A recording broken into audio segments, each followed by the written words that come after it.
Ejemplo de estado tensional 2. Bueno, como hemos visto en el anterior vídeo, este ejemplo de estado tensional podría ser debido a una carga transversal.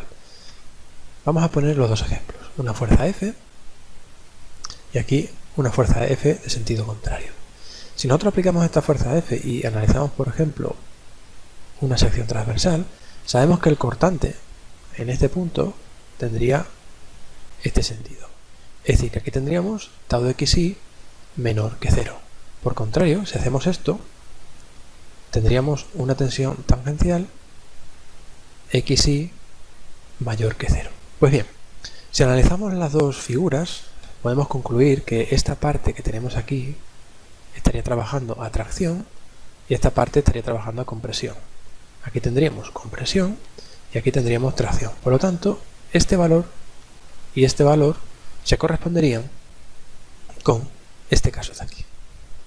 Fijaros que aquí tendríamos tracción y el punto que estamos analizando sería un punto que estaría por esta altura más o menos, en el que nosotros tenemos una tensión tangencial positiva y a la vez tenemos una tensión de tracción. Pues bien, una vez que analizamos esto, una de las preguntas que se puede hacer es que calculemos las componentes o las tensiones principales.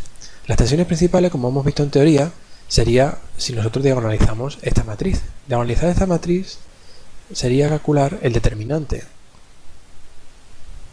de esto que tenemos aquí puesto e igualarlo a 0. Eso sería una forma que es la forma analítica. La forma por círculo de Mohr es más sencilla y a mí personalmente me gusta más. Fijaros, si nosotros tenemos estos puntos, tenemos que ubicar dos puntos del círculo. Los dos puntos del círculo que siempre tenemos serían este, que será sigma de x menos tau xi. Ese punto se corresponde con el plano siguiente. Es el plano cuyo vector director tiene la misma dirección que x. El otro punto que tenemos aquí sería el sigma i menos tau, más tau xi. Ese vector es el que marcamos en rojo. Que tendríamos aquí, vamos a llamarle a este U2 y a este U1. Bueno, pues en estos puntos, son los dos puntos del círculo. Como sabemos que el círculo tiene que estar en el eje de abscisas, su centro, como se ha visto en teoría, el centro del círculo sería el valor medio. Es decir, sigma de x más sigma de y entre 2. Bueno, pues una vez que tenemos situado el centro, las componentes principales será el valor máximo, que en este caso sería positivo, es decir, que sería tracción, y el valor mínimo, que sería negativo y sería compresión. Pues bien, una vez que tenemos analizado estos puntos, el valor de sigma 1 será igual al centro, es decir, al valor medio de las tensiones, dividido entre 2, más el radio. Y el valor de 2, lo mismo será el valor medio de las tensiones menos el radio. La pregunta de cómo calcular el radio es muy sencilla. Si analizamos el radio que tenemos aquí, ese valor de radio será igual a la raíz cuadrada de este tramo. Todo esto al cuadrado. Más este cateto de aquí, que sería igual a tau xi al cuadrado. Bueno, por una vez que tenemos el radio y el centro del círculo, se pueden calcular las tensiones principales de forma muy sencilla. Daros cuenta que ese valor, el valor del radio, será igual, el centro es 5, al cuadrado 25, más 25. Todo esto, la raíz cuadrada, de tal manera que el radio es igual a 5 por raíz de 2.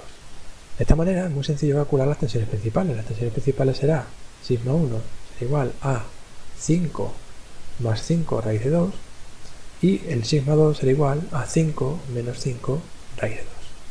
Bueno, el siguiente paso sería calcular las direcciones principales asociadas a esas tensiones principales.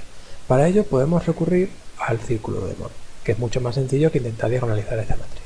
Fijaros, vamos a partir del punto donde tenemos el eje horizontal, es decir, este punto de aquí, y vamos a desplazarnos hacia la dirección principal 1.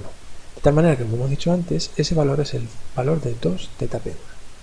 2θp1, si lo hacemos aquí, será igual al arco tangente del cateto opuesto, que sería igual a tau xi dividido entre el cateto contiguo, es decir, el centro del círculo, que si lo ponemos y lo despejamos directamente tendríamos sigma de x más sigma de y entre 2, ponemos el 2 arriba y ya de esta forma tan sencilla calcularíamos el θp1.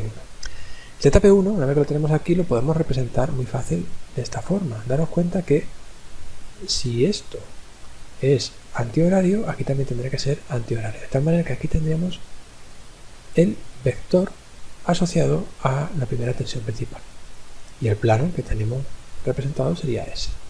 Pues bien, el otro sería muy sencillo.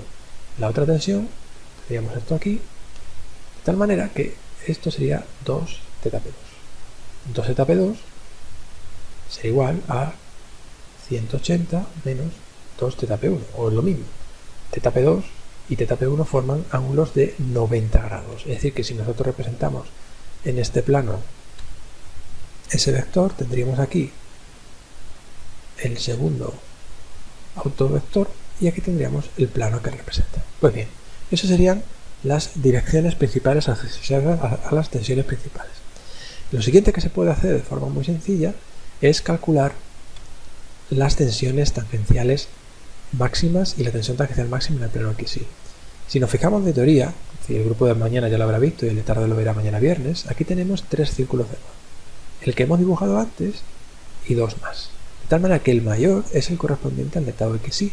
De tal manera que esta tensión es la tensión x sub i máxima y coincide con la tensión máxima en el material. Esa tensión máxima es exactamente igual al radio y es igual a 5 raíz de 5 megapascales. Las tensiones estas que tenemos puestas las podemos representar en el plano de forma muy sencilla. Danos cuenta de lo siguiente. Fijaros que aquí tendríamos el valor y aquí tendríamos el valor, de tal manera que si yo voy hacia allá me doy cuenta que 2 θ S2 asociada a este valor será igual a 90 menos 2 θp1. Lo que estamos diciendo es que la tensión tangencial máxima y la tensión normal máxima forman entre ellas un ángulo de 45 grados. De tal manera que yo aquí podría representarlo muy fácil. Vamos a, aunque sea un poquito lioso, vamos a representarlo aquí. Ese valor sería el valor asociado a θs2. El otro, por contrario, sería el sentido antihorario y formaría 90 grados entre sí respecto de ese. De tal manera que nosotros podemos representar esto.